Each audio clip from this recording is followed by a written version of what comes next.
Look, I've been journaling for like 4 or 5 years. You'll see right all over my house, like I've just got like journal, journal, notepad. As you can see up here, I keep few more journals. Why should you actually journal? Well, first of all, just to kind of, for me, like when you're an entrepreneur, you think a lot. Right? You think a lot and you come into, you face issues daily, and there's problems with your business, or there's little things that are niggling away like at you, and you don't realize them. Like when you write down every single morning, just what are 3 things that are weighing you down that day?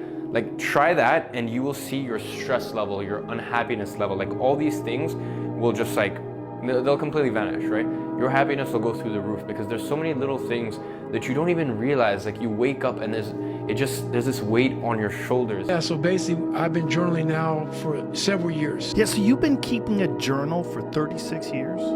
Yep. This practice should easily be placed among some of the other critical, so-called foundational pillar practices in terms of its impact on improving mental and physical health, including things like lowering anxiety, improving sleep, improving immunity to things like colds, flus, etc., as well as reducing the symptoms of autoimmune disorders such as arthritis, lupus, and also providing some relief for fibromyalgia. Let's talk about this particularly transformative form of journaling that initially was researched by Dr. James Pennebaker.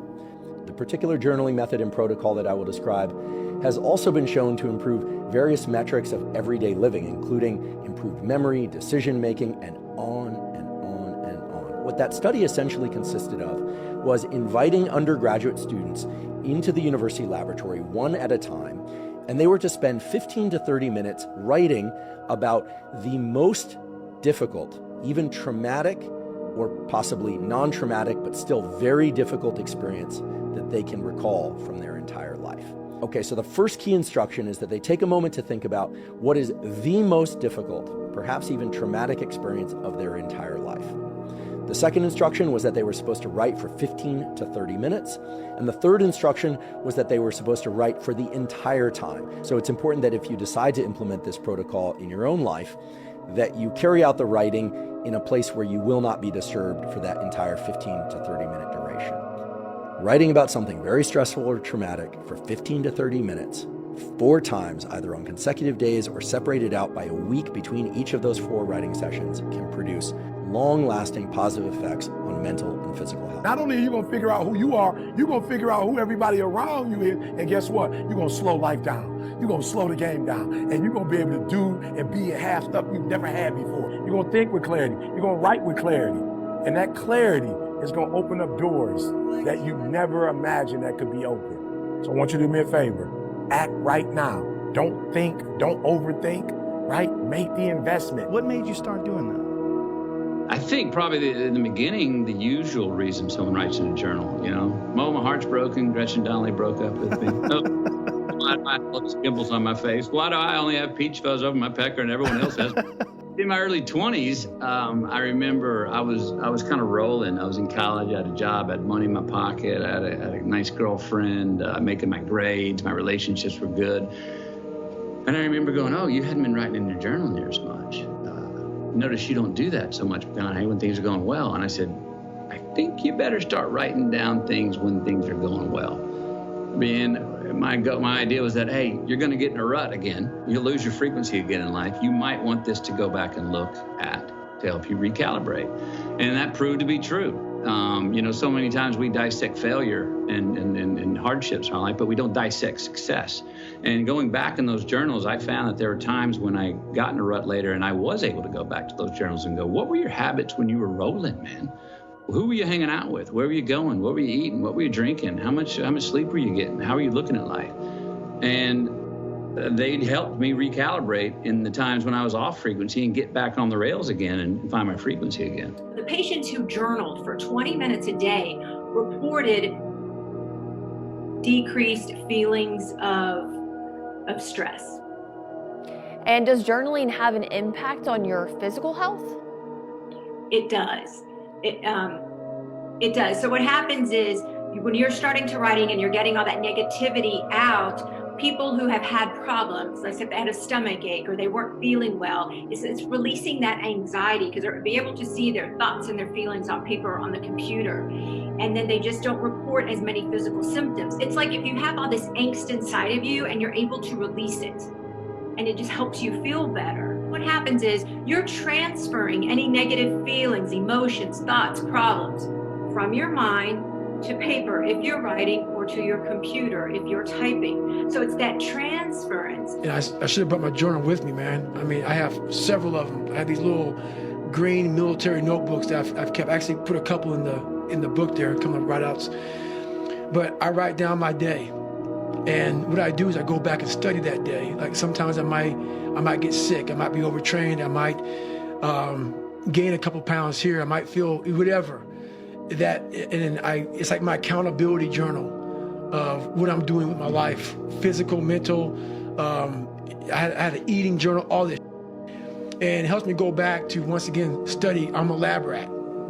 And I study myself. And I'm like, when I'm feeling up, I go, okay, what did I do last week? And usually I can find out where I messed up last week. You know, how much I'm traveling, how much I'm sleeping, how much I'm doing all this stuff. And through journaling, man, you can really figure out so much about where you're messing up in life and what you need to fix about yourself. The other reason I like journals is because, like,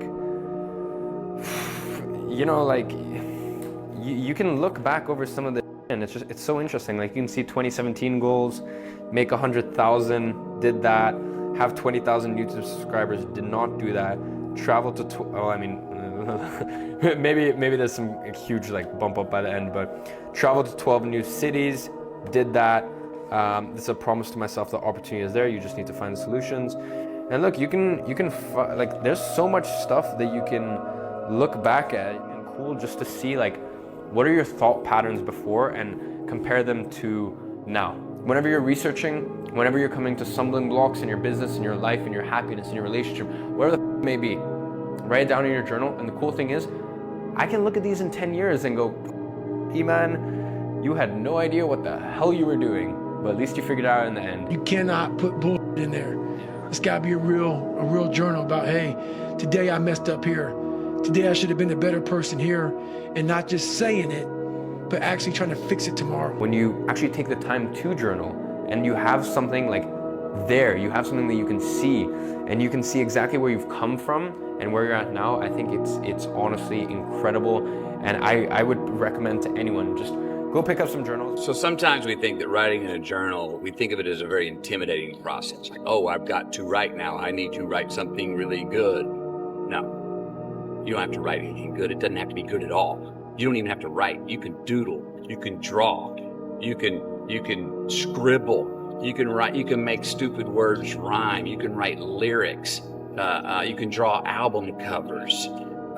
You can take a picture and paste it in there. You can draw a horrible picture of something that you remember. There are no rules with journaling.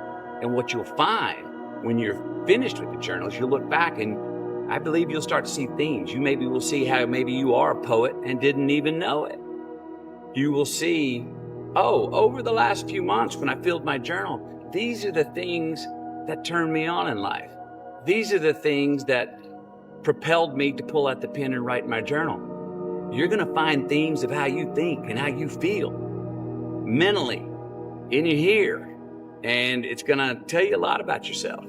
So take that journey. Hop on the left lane. Put the pedal to the metal. Don't be afraid to pull the pen out.